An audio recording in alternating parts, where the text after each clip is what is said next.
You're listening to Living Room on ReachMD.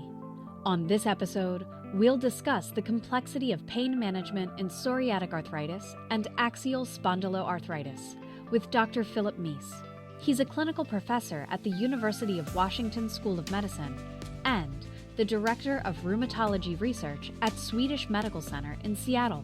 Let's hear from Dr. Mease now. Historically, we have had this idea of pain arising from hitting your finger with a hammer or passing your finger through a flame as being some type of noxious stimulus that's occurring in the periphery, getting transmitted through the spinal cord to the brain and being interpreted as pain. We now know that the idea of pain being caused by, say, inflammation or a mechanical irritation is too simplistic. So the International Association for the Study of Pain has come up with nomenclature. The classic kind of pain caused by, say, inflammation in a joint or inflammation in the spine, we call nociceptive pain. But there are two other kinds of pain which are very important. One of them is called nociplastic pain.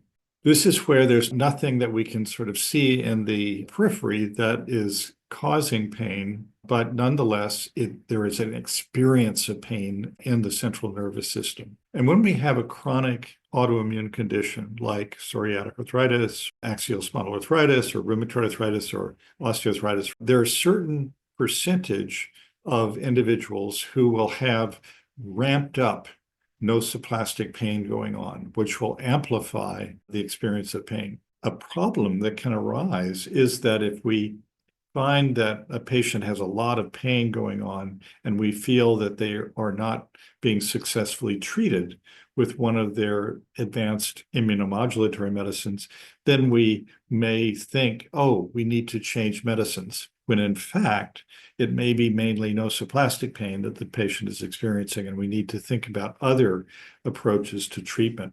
I should add, too, that there's a third kind of pain called neuropathic pain. This is where there's an actual injury or disease of the nerve itself. An example is diabetic peripheral neuropathy, or when you have spinal stenosis and you get a impingement on one of the nerves coming out of the spine, or carpal tunnel syndrome, where you have impingement on a nerve in the wrist. This is a third kind of pain that can contribute. When a patient comes in and says, "Doc, I'm painful," and we identify them as having psoriatic arthritis or rheumatoid arthritis, well, the first thing to do is to address the inflammatory process that's causing injury to the joints and generating nociceptive pain. So we'll select any one of a number of immunomodulatory medicines ranging from methotrexate to biologics to manage that part of the patient's illness. But then we want to identify, is there another form of pain like nociplastic pain?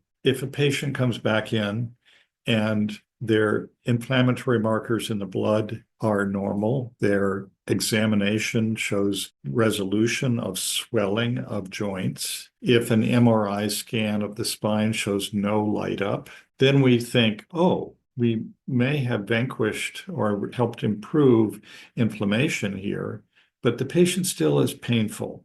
And then if they also say, well, I'm very fatigued, my sleep is very poor, then we start to get a clue that nociplastic pain may be present. Unfortunately, we don't have a diagnostic blood test or even sophisticated fMRI imaging that we can do. So we have to have a clinical instinct that it's going on and address it with treatments that are appropriate for nociplastic pain. All of these are things that can, in a multidisciplinary and multimodal fashion, address this form of pain.